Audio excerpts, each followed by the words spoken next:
ماذا تعرف عن كلية تربية عام؟ وهل في فرق في التخصص ما بين شعبة أدبي وشعبة علمي؟ يلا بينا نشوف.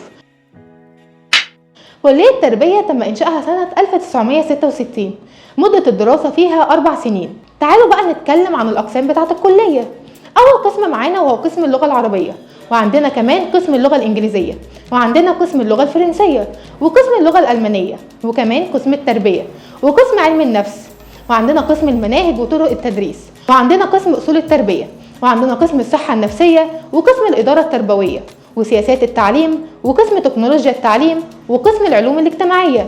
قسم العلوم الاجتماعية ده بقى بينقسم لكذا شعبة، منها شعبة التاريخ، وشعبة الجغرافيا، شعبة علم النفس، وشعبة الفلسفة، وشعبة كمان علم اجتماع. عندنا كمان قسم الرياضة، وعندنا قسم الطبيعة والكيمياء. قسم الطبيعة أو الكيمياء ده بينقسم برضو لكذا شعبة، منها الفيزياء والكيمياء والبيولوجيا الأساسي والبيولوجيا الفرعي، وشعبة الجيولوجيا الأساسي والفرعي. طيب هو في فرق ما بين علمي وأدبي في التخصص؟ هقول لكم في فرق. في القسم الأدبي بيكون ليه أقسام معينة زي العربي والإنجليزي والفرنساوي، تاريخ، جغرافيا، علم نفس، فلسفة، اجتماع.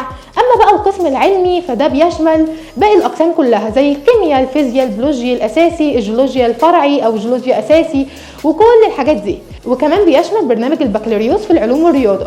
طيب ايه هي بقى اقسام التعليم الابتدائي؟ هقول لكم ان هي بتشمل اللغة العربية والانجليزية والدراسات الاجتماعية والرياضة والعلوم. طيب بتتخصص امتى بقى؟ هقول لكم ان سنه التخصص في الكليه بتختلف من كل قسم لقسم، بس في الاغلب بيبقى من سنه اولى. طيب ايه هي بقى شروط القبول بالكليه؟ هقول لكم ان هي بتقبل الطلاب الحاصلين على شهاده الثانويه العامه بشعبتيها العلميه والادبيه وما يعادلها. طيب ايه الشهاده بقى اللي بتمنحها لك الكليه؟ هقول لك ان هي بتمنحك درجه الليسانس في الاداب والتربيه او درجه البكالوريوس في العلوم والتربيه. طب امتى بتاخد درجه الليسانس وامتى بتاخد درجه البكالوريوس؟ هقول لك باختصار وباستفاضه، لو انت ادبي هتاخد ليسانس، لو انت علمي هتاخد بكالوريوس. عنوان الكليه شارع بورسعيد الشاطبي اسكندريه. بس كده، وده كان الفيديو بتاعنا النهارده. ما تنسوش تعملوا شير ولايك سبسكرايب عشان يوصل لكم كل جديد.